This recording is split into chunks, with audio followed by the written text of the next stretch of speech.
नमस्कार, जय माता दी। ओम नमः शिवाय। मेरे प्यारे गुरु भगवान जी के चरणों में कोटि कोटि प्रणाम और नमन। मैं तुषार भोसले आपके लिए कुछ मेरी जो पहली लाइफ में पहली बार जो मैंने साधना की थी माँ मातंगी की, उनके जो कुछ थोड़े बहुत अनुभव थे।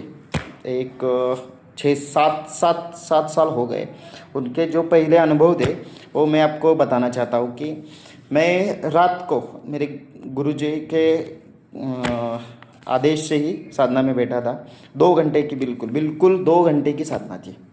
तो रात के 12 बजे मैं साधना बैठा था और साधना में बैठे बैठे मुझे ऐसा महसूस हुआ कि मतलब सारी सामग्री वगैरह लेकर ऐसा महसूस हो रहा कि मेरा शरीर बड़ा बड़ा हो रहा है, मेरी एक गर्दन बहुत बहुत लंबी लंबी हो रही है, ऐसा मुझे महसूस हो रहा था।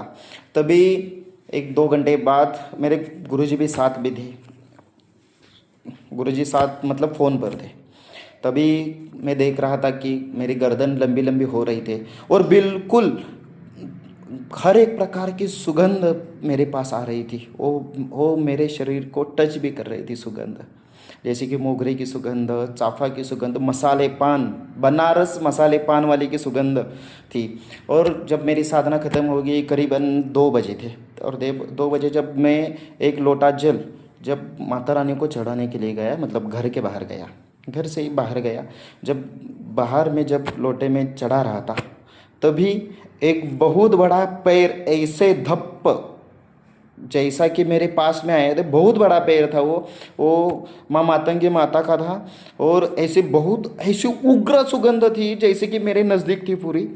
मतलब आपको बता भी नहीं सकता था सकता हूँ, लेकिन इतनी बड़ी उग्र थी कि वो जैसे कि मेरे साथ पास में ही है। और धप्पत इस आवाज़ आई थी, मतलब जैसे कि उनके पैरों की भी आवाज़ मैं सुन रहा था। मुझे डर लगा बहुत बड़ा, मतलब इतना बड़ा पैर देखकर मुझे बहुत बड़ा मतलब ऐसा डर लग रहा था। तभी मैं एक लोटा जल देकर फिर बाद में आया। फिर उससे बाद मेरे बहुत सारे अनुभव है, लेकिन ये सिर्फ माँ मातंगी की 2 घंटे वाली साधना थी। और ये 2 घंटे वाली साधना में माँ मातंगी की कृपा बहुत ज़्यादा मेरे ऊपर हुई थी और सिर्फ गुरुदेव की वजह से हुई थी। और माँ मातंगी माँ दुर्गा की वजह से हो गई थी। इसलिए मैं उनको धन्यवाद भी बोल रहा हूँ। जय माता दी, जय प्रणाम। मेरे गुरु भगवान के चरणों में कोटि कोटि प्रणाम और नमन।